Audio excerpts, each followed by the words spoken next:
Bismillahirrahmanirrahim. Assalamualaikum warahmatullahi wabarakatuh.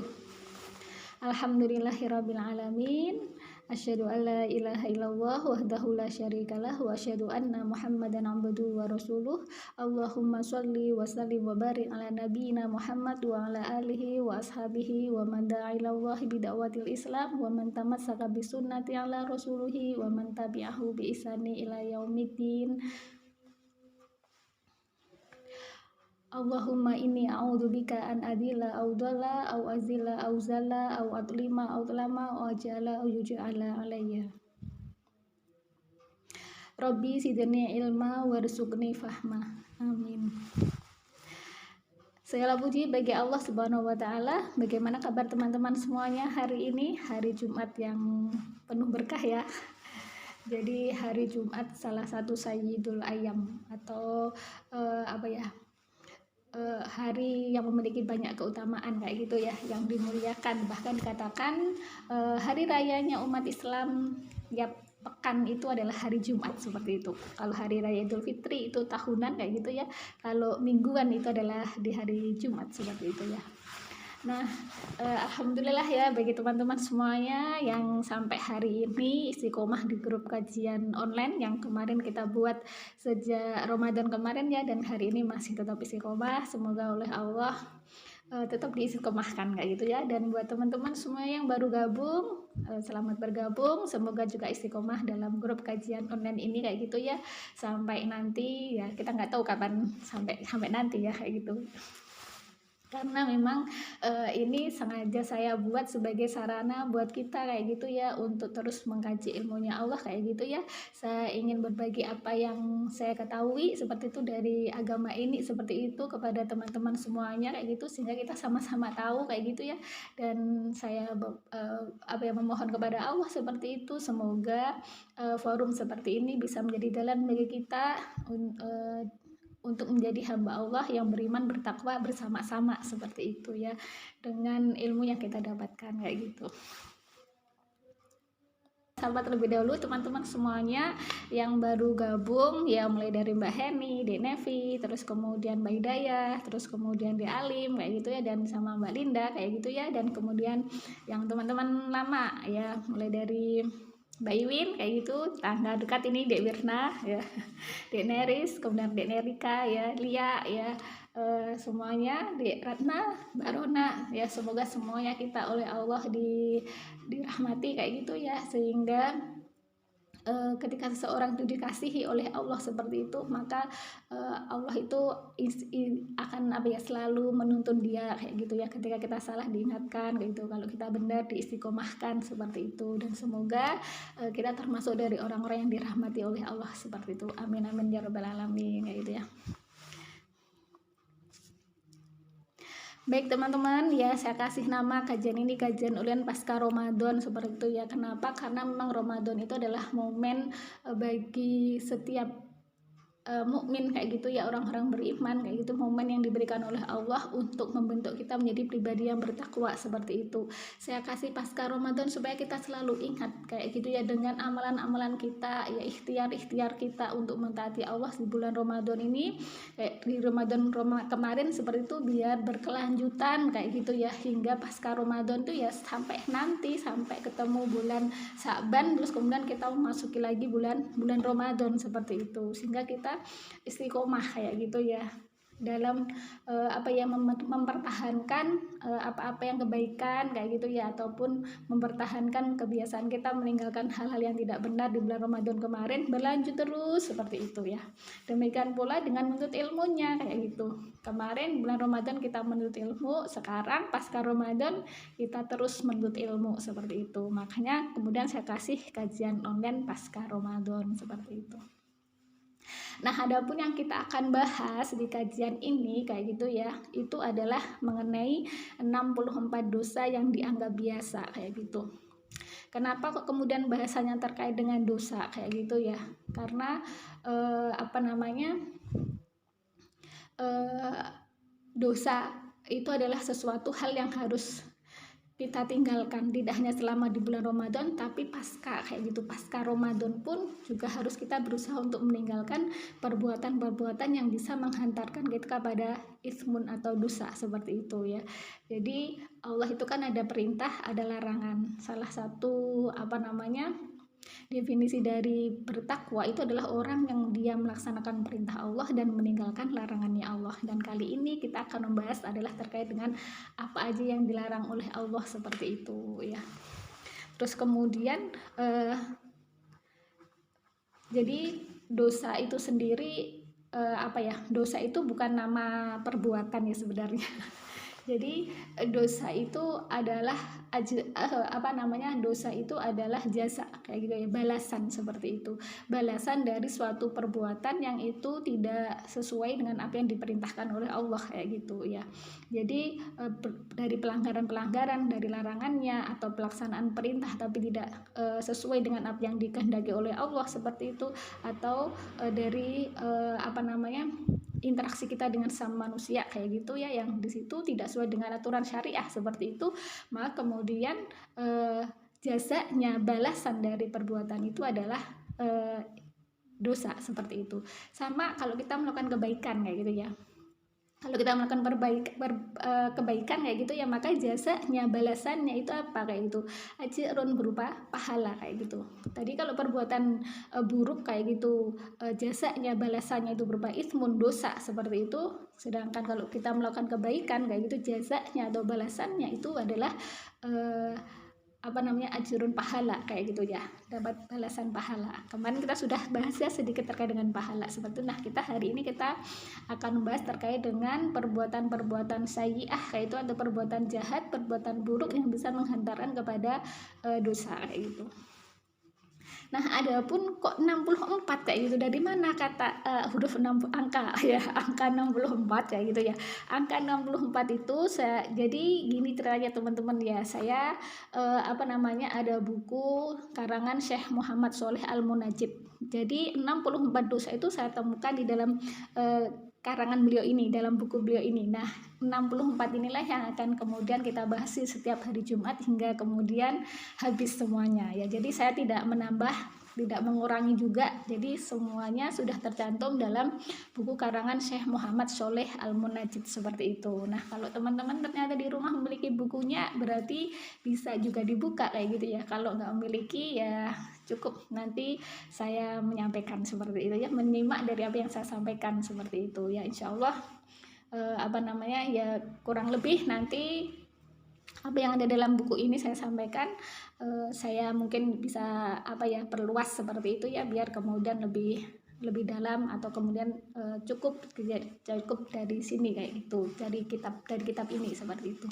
Jadi itu kronologisnya ya teman-teman, kok ketemu angka 64 terus kemudian kita namanya kajian pasca Ramadan, bahasanya begitu kayak gitu. Jadi itu kronologisnya kayak gitu ya.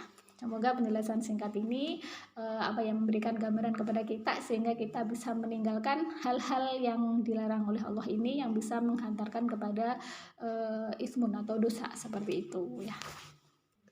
Materi kita hari ini akan membahas dua perbuatan yang itu bisa menghantarkan kepada dosa kayak gitu. Tapi sebelum itu saya ingin memberi sedikit prolog dulu seperti itu yang menyambung dari yang awal tadi kayak gitu ya, bahwasanya dosa atau perbuatan sayyi'ah atau buruk kayak itu, atau kejahatan ya kayak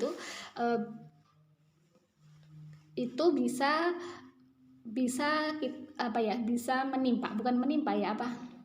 kita lakukan atas interaksi kita kepada beberapa pihak. Jadi kita kan berinteraksi itu tidak hanya dengan kita sendiri kan gitu ya. Pertama kita itu berinteraksi kepada Allah Subhanahu wa taala itu ya. Kemudian kedua kita berinteraksi dengan diri kita. Kemudian yang ketiga kita berinteraksi dengan manusia yang lainnya. Kemudian kita berinteraksi dengan makhluk Allah yang lainnya, mulai dari berinteraksi dengan tumbuhan, berinteraksi dengan hewan. Kemudian juga ada makhluk Allah yaitu setan yang tidak nampak seperti itu. Nah, semua interaksi-interaksi ini ya itu sebenarnya diatur oleh syariah Islam kayak gitu. Jadi Islam itu mengatur semua interaksi hubungan manusia dengan kesemua yang saya sebutkan tadi itu kayak itu. Nah, ketika kita kita melakukan interaksi itu, ketika sudah ada hukum syariahnya, kemudian ketika hukum syariah itu tadi itu tidak kita jalankan sesuai dengan petunjuk Al-Quran maupun Al-Hadis, maka di situ terjadilah yang namanya perbuatan yang menyimpang tadi itu, yang kemudian oleh Allah diberi jasa berupa dosa, diberi balasan berupa dosa kayak gitu ya. Jadi nanti akhirnya kalau kita kerucutkan dosa-dosa itu, nanti ada dosa atau ada perbuatan sayyi'ah, buruk ya, atau kejahatan, perbuatan buruk kepada pelanggaran syariah kayak gitu ya, atas hubungan kita dengan Allah dalam pelaksanaan perintah kepada Allah. Jadi Allah itu kan punya hak atas hambanya, hak Allah kayak gitu ya, yang harus dipenuhi hambanya itu apa? Yaitu beribadah, menyembah Allah kayak gitu. Nah, nanti penyimpangannya itu bisa berupa apa? Bisa berupa misalkan kita tidak sholat, berarti terjadi perbuatan buruk, yaitu meninggal perintah Allah untuk sholat, akhirnya kita dapat jasa berupa dosa. Ataupun pelaksanaan ibadah-ibadah yang lainnya yang itu memang untuk Allah seperti itu. Kemudian dengan diri kita juga ada aturannya kayak gitu. Ketika kita zalim atas diri kita, misalkan tidak tidur seharian penuh itu kan zalim. Nah, itu juga bisa mendatangkan kepada kemudaratan dan kita berdosa atas diri kita kayak gitu. Berinteraksi dengan manusia yang lain juga begitu, bermuamalah apalagi ya, bisa perkataan, bisa perbuatan kayak gitu. Di situ juga ada hukum syariahnya. Ketika dilanggar, maka di situ bisa nanti menghasilkan dosa dari perkataan dan perbuatan yang kita lakukan kayak gitu. Demikian pula dengan hewan, interaksi dengan hewan, tumbuhan, itu semua kan kita oleh Allah disuruh menyayangi semuanya kayak gitu, termasuk terhadap tumbuhan maupun hewan. Ketika kita zalim pada mereka, tumbuhan nggak salah kemudian kita injak-injak seperti itu ya, atau kemudian kita menanam tanaman, misalkan memelihara bunga gitu ya, tapi nggak pernah menyiraminya hingga mati, layu seperti itu, maka kita pun juga akan diberi balasan nanti oleh Allah seperti itu ya, atas kekeliruan itu. Karena kita yang menanam, maka kita juga harus mau menyiraminya supaya subur seperti itu. Atau kemudian terhadap hewan peliharaan seperti itu, tidak kemudian dibiarkan kelaparan dan seterusnya. Demikian pula dengan setan yang gaib kayak gitu, kita harus menempatkannya seperti apa, sebagai hukum syariah seperti itu ya, yaitu bukan sebagai teman tapi sebagai musuh seperti itu adalah terhadap setan. Nah, jadi dosa-dosa itu bisa berpotensi atas interaksi kita kepada Allah, kepada manusia, kepada diri kita sendiri, kepada hewan, tumbuhan, dan juga kepada makhluk Allah yang tak nampak, yaitu setan seperti itu. Nah, dalam bahasan 64 dosa ini ya, itu nanti saya tidak dipilah ya, sebagaimana dalam buku ini pun juga nggak pilah mana yang dosa kepada Allah, dosa kepada manusia, dan dosa kepada perbuatan dosa kepada tumbuhan dan sebagainya, itu nggak dipilah-pilah gitu. Jadi nanti saya menyampaikannya setiap harinya, setiap Jumat kayak gitu ya, itu bisa jadi 2 perbuatan syai'ah kayak gitu ya, 3, dan pokoknya menyesuaikan dengan bahasanya kayak gitu ya. Jadi itu ya terkait dengan dosa. Jadi nanti tidak saya pilah-pilah satu-satu gitu enggak ya, tapi langsung aja saya sampaikan kayak gitu ya setiap Jumat seperti itu ya. Nah, adapun hari ini kita akan membahas yaitu yang pertama dulu ini berkaitan dengan hubungan kita ya dengan Allah Subhanahu wa taala kayak gitu ya. Hari ini kita bahas 2, yaitu berkaitan dengan syirik dan riya dalam ibadah. Aktivitasnya disebut dengan syirik, jazanya balasan dari Allah nanti dosa seperti itu ya. Nah, nanti dosa itu bisa memperberat timbangan amal keburukan, memperberat timbangan keburukan seperti itu, sehingga nanti bisa menghantarkan kita kepada neraka seperti itu. Kemudian yang kedua nanti akan kita bahas adalah riya dalam ibadah. Jadi ini masih sebenarnya satu tema bahasan kayak gitu ya. Kalau teman-teman masih ingat kemarin di kajian pesan takwa di bulan Ramadan itu ya, kita bahas tentang syirik ya. Masih ingat apa sudah lupa apa itu syirik kayak gitu ya. Jadi syirik itu adalah aktivitas menyekutukan Allah kayak gitu ya. Menyekutukan Allah dengan makhluknya seperti itu. Dan syirik itu adalah termasuk ismun adim, dosa besar seperti itu. Allah sendiri yang menyebutnya dalam Quran surah An-Nisa ayat 48 kayak gitu. Nah, syirik kayak gitu ya. Ini mengingatkan kembali karena kita sudah bahas kemarin ya di bulan yang lalu. Syirik itu ada syirik besar, ada syirik besar atau kubro gitu ya. Dan ada juga syirik subro kayak gitu ya. Syirik kecil kayak gitu ya. Syirik besar itu apa? Yaitu syirik besar itu adalah terkait dengan mempersekutukan Allah secara langsung ya, dalam bentuk misalkan yang pertama ya, menyentuhkan Allah dalam hal beribadah kayak gitu. Misalkan mempersekutukan Allah dengan tumbuhan, dengan makhluk yang lainnya dalam hal ibadah. Jadi ibadah itu tidak ditujukan untuk Allah, tapi malah menyembah pohon, menyembah berhala kayak gitu. Yaitu termasuk syirik besar kayak gitu. Terus kemudian yang kedua, contohnya yang berikutnya yang termasuk syirik besar kayak gitu ya, itu adalah menyembah kuburan. Misalkan minta pertolongan kepada orang-orang yang sudah dimakamkan seperti itu ya, kepada ahli kubur seperti itu. Itu termasuk syirik besar. Jadi meminta pertolongan itu hanya kepada Allah, bukan kepada orang-orang yang sudah wafat seperti itu ya. Jadi kalau misalkan kita berziarah kubur itu termasuk hal yang diperintahkan, tapi ke sana dalam rangka mendoakan orang yang sudah yang sudah wafat seperti itu ya, bukan kemudian meminta pertolongan kepada si mayat yang sudah wafat tersebut kayak gitu. Minta pertolongannya tetap kepada Allah Subhanahu wa taala kayak gitu. Kemudian contoh yang ketiga adalah melakukan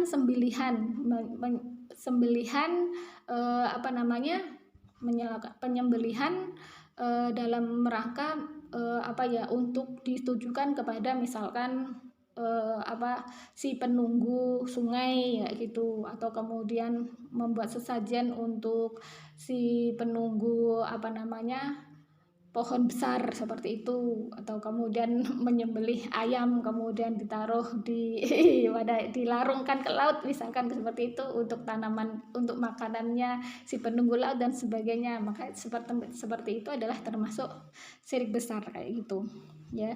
Jadi atau kemudian mempercayai jimat-jimat, atau kemudian semacam jimat-jimat seperti itu ya, entah itu berupa benda atau berupa tulisan, kemudian meyakini bahwasanya jimat itu memiliki kekuatan yang bisa melindungi dia dari berbagai macam bahaya. Itu termasuk syirik besar kayak gitu. Nah, syirik besar ini termasuk ismun adim ya, yang disitu oleh Allah dikatakan dalam Quran surat An-Nisa ayat 48 ya. Kita baca ayatnya. A'udzubillahi minasyaitonirrajim. Bismillahirrahmanirrahim. Innallaha la yaghfiru ay yushraka bihi wa yaghfiru ma duna dzalika liman yasha wa may yusyrik billahi faqad iftara itsman 'azima. Artinya, innallaha, sesungguhnya Allah, la yaghfiru, tidaklah mengampuni, ayyusroka ya, yang menyekutukan bihi ya, menyekutukannya kayak gitu ya. Wa yaghfiru, dan Allah mengampuni apa-apa duna dzalika, selain dosa syirik itu, liman, bagi orang-orang yasha, yang Allah kehendaki yaitu. Jadi dosa syirik besar ini ketika pelakunya itu sampai wafatnya belum taubatan nasuha ya, taubatan yang benar-benar sholat taubat, kemudian benar-benar tidak mengulanginya kayak gitu ya, maka kemudian dosanya itu tidak diampuni oleh Allah, kecuali kalau dia sebelum wafatnya sudah benar-benar taubat dan kemudian oleh Allah dia dipilih sebagai orang yang diampuni seperti itu. Jadi maka kemudian kalau misalkan kita pernah melakukan dosa besar ini, segera bertobat dan jangan sampai melakukannya kembali ya, supaya kemudian Allah memilih sebagai orang yang diampuni. Kalau sampai wafatnya tidak bertobat dan mati dalam kondisi melakukan kesyirikan besar ini, maka dia tidak akan diampuni dan tempatnya nanti adalah di neraka seperti itu. Wa may yusyrik, dan barang siapa yang menyekutukan billahi, ya menyekutukan Allah, faqad, maka sungguh iftara, dia itu telah melakukan isman, dosa aziman, dosa yang sangat besar, seperti itu ya. Terus kemudian yang kedua adalah syirik kecil. Syirik kecil itu yang kemarin sempat kita bahas juga, masih ingat ya teman-teman ya, ada syirik kecil itu ada syirik khofi maupun syirik dohir ya. Syirik khofi itu misalkan dalam niatan, yaitu hati, yaitu terkait dengan riya. Nah, ini masuk ke bahasan yang kedua, yaitu riya dalam ibadah. Itu riya itu termasuk syirik kecil, yaitu syirik khafi yang tersembunyi, yang tahu hanya Allah dan diri kita sendiri, seperti itu ya. Jadi di situ adalah dalam Quran surat An-Nisa ayat 142 kayak gitu ya. Jadi dalam Quran surat An-Nisa ayat 142 kayak gitu, Allah berfirman, A'udzu billahi minasyaitonir rajim. Bismillahirrahmanirrahim. Innal munafiqina yukhadi'una Allaha wa huwa khadi'uhum wa idza qamu ila sholati qamu kusala yura'una an-nasa wa la yadhkuruna Allaha illa qalila. Sesungguhnya orang-orang munafik itu yukhadi'una Allah, mereka itu menipu Allah, wa huwa, dan dia Allah lah khadi'uhum, yang menipu mereka, kayak gitu. Wa idza, dan jika kamu mereka itu berdiri ila sholati, untuk mendirikan sholat, kamu mereka itu berdiri kusala, dengan males ya. Yurauna, mereka itu ingin dilihat annasa, manusia. Wala yadhkuruna, dan tidaklah yadhkuruna, mereka mengingat Allah illa, kecuali qalilan, sedikit, kayak gitu. Jadi orang-orang munafik itu hendak menipu Allah, seperti itu, tapi sungguhnya Allah yang menipu mereka. Nah, dalam tafsir Ibnu Katsir, hal ini ayat ini ada tafsirnya kayak gitu ya. Jadi tafsir dari ayat sesungguhnya orang-orang munafik itu hendak menipu Allah, tapi Allah lah yang menipu mereka, itu tafsirnya adalah Allah membiarkan mereka dalam pengakuan beriman, sebab itu mereka dilayani seperti melayani para mukmin, kayak gitu. Dalam pada itu Allah telah menyediakan neraka buat mereka sebagai pembalasan tipuan mereka. Jadi ini yang dimaksud munafik di sini adalah orang yang munafik dalam hal keimanan, kayak gitu ya.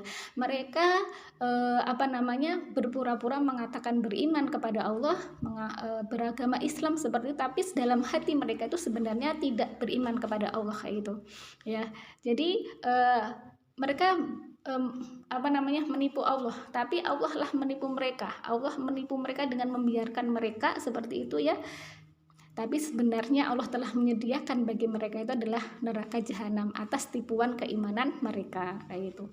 Terus kemudian makna dari dan mereka tidak mengingat Allah kecuali sedikit sekali, itu maknanya adalah mereka hanya mendirikan sholat sekali-kali saja, yaitu apabila mereka berada di hadapan orang lain, yaitu riya, ingin dilihat orang dia telah mendirikan sholat, kayak gitu ya. Jadi ibadahnya tadi itu adalah ditujukan untuk manusia, seperti itu, diniatkan untuk mendapatkan pujian manusia ataupun pengakuan dari manusia kalau dia telah beriman, ya dia seorang muslim, seperti itu ya. Jadi ini ya, perbuatan riya ini tidak hanya pada orang-orang munafik dalam hal orang-orang munafik dalam keimanannya, bisa jadi orang beriman pun, orang Islam yang dia tidak munafik ya, dia benar-benar beriman kepada Allah, kayak itu, dia benar-benar mendirikan sholat, bisa jadi juga bisa terkena penyakit riya ini, seperti itu ya. Jadi yang namanya manusia kayak gitu ya, kadang ada setan yang libat, ada nafsu, seperti itu. Maka ketika kita itu menyadari tiba-tiba muncul pikiran dikusuk-kusuk kayak gitu pas ada banyak orang, kayak gitu ya, atau kemudian dipanjang-panjangkan bacaannya, seperti itu, maka segera ingat kepada Allah sehingga sholat kita itu tetap diterima oleh Allah. Tapi kalau kita tetap menikmati nafsu untuk kemudian berkhusuk-khusuk riya, bergaya khusuk, bergaya panjang, bergaya pelan-pelan, seperti itu ya, maka kemudian sia-sia itu, kayak gitu, karena tetap berlangsung aktivitas ibadah tadi untuk mendapatkan sanjungan pengakuan dari manusia, seperti itu ya. Dan kemudian berikutnya syirik khafi yang berikutnya itu yang zahir perbuatan itu adalah sum'ah, yaitu memperdengarkan ibadah kita, amal-amal yang sudah kita lakukan. Jadi memperdengarkan itu maksudnya gimana? kita hari ini misalkan kajian online seperti ini ya, jangan kajian lelah, contohnya misalkan sudah tadarus kayak gitu ya, tadarus 1 juz kayak gitu. Terus kemudian selang 1 minggu kita ketemu teman-teman kita gitu, terus kemudian kita sum'ah, kita memperdengarkan, aku sudah baca Al-Quran 1 juz loh kayak gitu, sudah hatam loh dan sebagainya. Padahal itu nggak ada yang bertanya, teman-teman nggak ada yang menanyakan apa kamu sudah hatam, nggak ada yang tanya begitu kayak gitu loh. Juga nggak ada yang bertanya apa kamu sudah baca Al-Quran, juga nggak ada. Tapi kita ujuk-ujuk aja pamer kayak gitu ya, memperdengarkan amal kita. Aku sudah hatam 1 juz, sudah hatam 30 juz, aku sudah melakukan ini itu. Jadi dalam hati memang ada keinginan untuk pamer kayak gitu loh, dalam lisan kemudian diucapkan seperti itu untuk kemudian mendapat pengakuan, sanjungan dari manusia. Itu namanya sirik sirik kecil berikutnya yang berakhir ya di memperdengarkan amal seperti itu ya. Jadi itulah 2 pembahasan 2 perbuatan buruk atau sayyi'ah kayak gitu ya, yang bisa mengantarkan balasan berupa dosa kayak gitu ya. Jadi semoga kita oleh Allah dilindungi sehingga kita tidak menjadikan 2 perbuatan ini kayak gitu ya, yang kita bahas hari ini sebagai hal yang biasa aja kayak gitu, sehingga kita tidak menganggapnya itu hal yang yang berbahaya, yang itu tidak berakibat pada matinya hati, tidak berakibat kepada mempersulit kita nanti di yaumul hisab ataupun bahkan nanti saat kita di alam barzah seperti itu ya. Jadi pembahasan ini semoga bermanfaat dan menjadikan kita semakin bisa lurus seperti itu ya dalam menjalani ketaatan kepada Allah, dalam mentauhidkan Allah Subhanahu wa taala kayak gitu ya, dan juga dalam beribadah kepada Allah Subhanahu wa taala.